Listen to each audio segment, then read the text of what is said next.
So today we're going to be rating shows and movies that have come out either in theaters or on streaming services in 2025.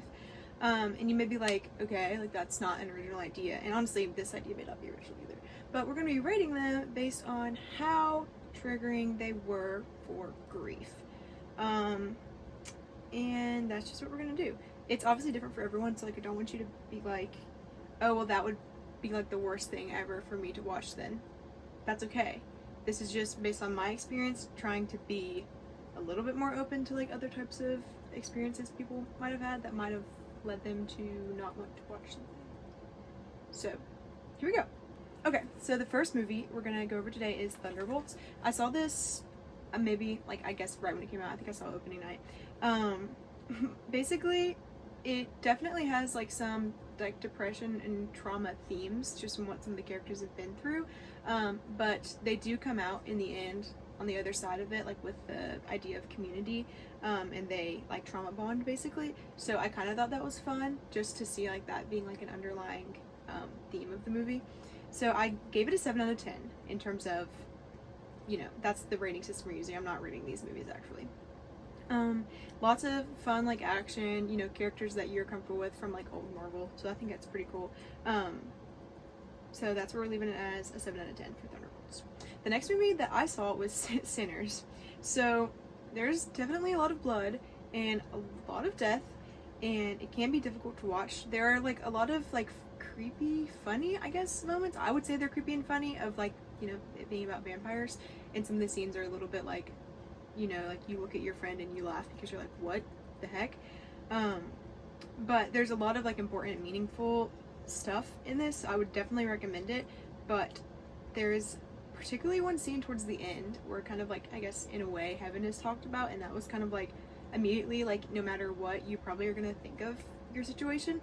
And it's not necessarily like it's almost like an uplifting moment, but like inherently it's also sad. So that's just something to be aware of. But again, there's a lot of blood, but it is like vampire blood, which is not like something that people have experienced on Earth, I hope. I don't particularly believe in vampires, but I think that they're very interesting as a concept. But yeah, so 5.5 is my rating for this, out of 10. Everything's out of 10.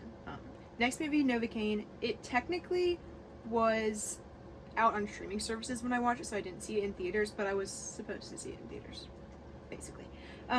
So he's just a guy who doesn't feel pain. I wish I was like that.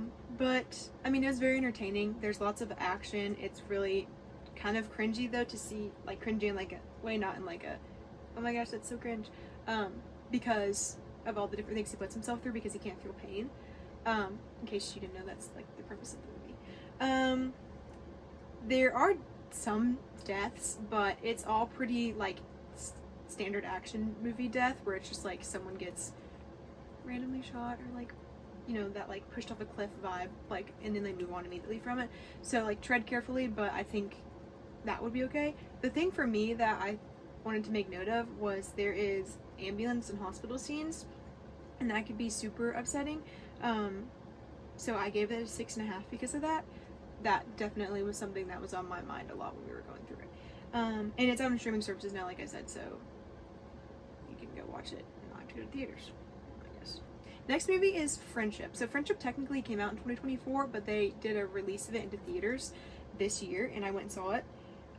I would definitely recommend this movie, especially if you're a Tim Robinson fan. If you haven't seen it, I think you should leave. You should watch it. Just look it up.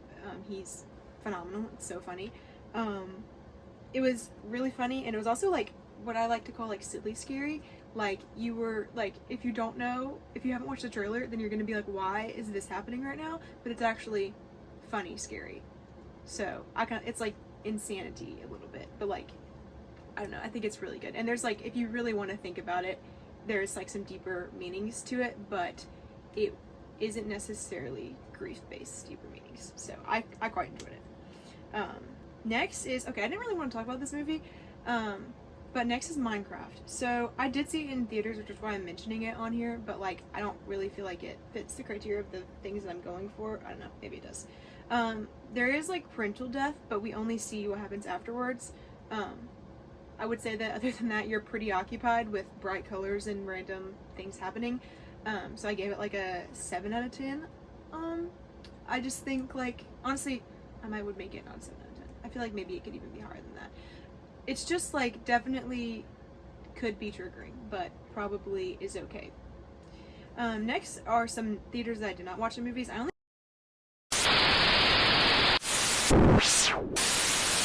included 2 because I don't have all the time in the world. So I just watched it with my parents. Actually, it's the Fountain of Youth movie with John Krasinski and Natalie Portman. And it was fine. It was pretty chill. There wasn't anything like blatantly triggering or upsetting, but there is obviously death. But like I said, it's kind of a lot of these deaths in some of these movies that I'm not noting. It's like the quick death that you don't really see focused on, and you don't kind of see the effects of that. You don't see like mourning happening or anything like that. It's just like that quick like adventure movie, action movie death that you move on from. So I think it's pretty chill. I gave it a 9 out of 10. This movie is The Summer of '69. So it was very funny. There was not really anything upsetting. It was a funny approach to a topic that's like typically approached differently. I enjoyed it. It was funny, cute at the end. I don't know, I liked it. Gave it an 8 out of 10. Now, a couple of shows. So again, I don't have all the time in the world to talk about stuff, so I'm only going to go through a couple. So first, it was like the first show I watched after, and it's Running Point on Netflix. Very chill, cool concept. Like, I don't know, I enjoyed it. I liked like the sports businesswoman crossover situation. There is like a death of a father, but we don't see that happening. We just like see the effects of it. So I thought it was pretty good. I enjoyed it. So next, Motorhead's on Amazon Prime. I actually gave it a 10 out of 10. It was a 10 out of 10 for me. There's definitely themes in it that I could connect to if I wanted to. I would have gone down a rabbit hole. I didn't. It was the death of a mother, and it was just kind of like the way that some of them handled like the grief and some of the things that happened, like were just things that I knew I could connect to. But other than that, it was a pretty smooth watch. I gave it a 10 out of 10 just because I was like, I really wasn't like locked into anything in like a negative way. But there is a car accident towards the end of the show, but we don't see the effects of the situation. We just see like that it happens, so that could potentially be triggering, but I think that it would be okay just because we don't see what happens in this season. So like maybe the next season we need to be more careful, if there is a next season. I actually don't know if they've released that yet. But yeah, so I give it 10 out of 10 for me, but I honestly would say it does have a tougher theme in that death of the mom. But you really can't escape death in some capacity in movies and shows these days, unfortunately. There's always something that happens before you see the show or during the show. So and then I just put on 2 random Hulu shows that like had episodes that came out weekly. I actually don't know that they have episodes coming out anymore, but one that I loved that I started was Out Elementary. I finished it in like a week or 2, like all the seasons. It didn't take me very long. It's so funny. It's so lighthearted. There's always things you can connect with in shows, like I said, but I feel like it was cleared. Like it's cleared for me. Like it was completely fine. There's a lot of good and funny stuff, and then also like it's real life, so I feel like I can connect to it in that capacity. I gave it a 10 out of 10. And then this one I added on there because it was a show that I was, oh my gosh, it was a show that I was super connected to, but it was sad to watch. This is The Rookie. So it's a cop show.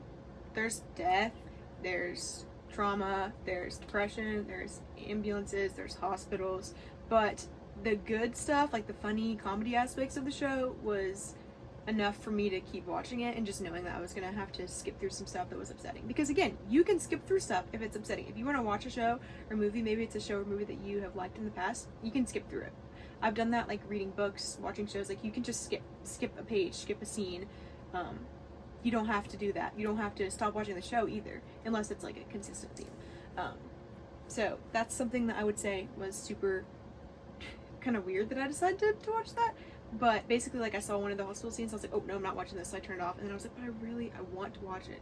And so I just was like, okay, I can skip it. Like, it's not a big deal. Like, I can skip it if I think that I'm able to do that right now. That's actually all that we're going to go over today.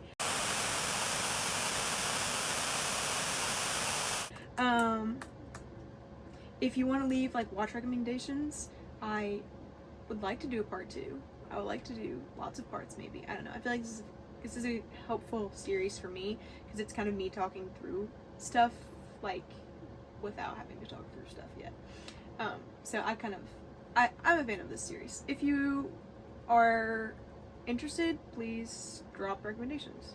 And also, don't hate me for any hot takes I might have had. And also, I hope I didn't spoil anything. I was trying to do no spoilers. Like, I made notes that I wouldn't spoil things. So I was like, I'm gonna get hated on if I accidentally spoil something that someone hasn't watched yet.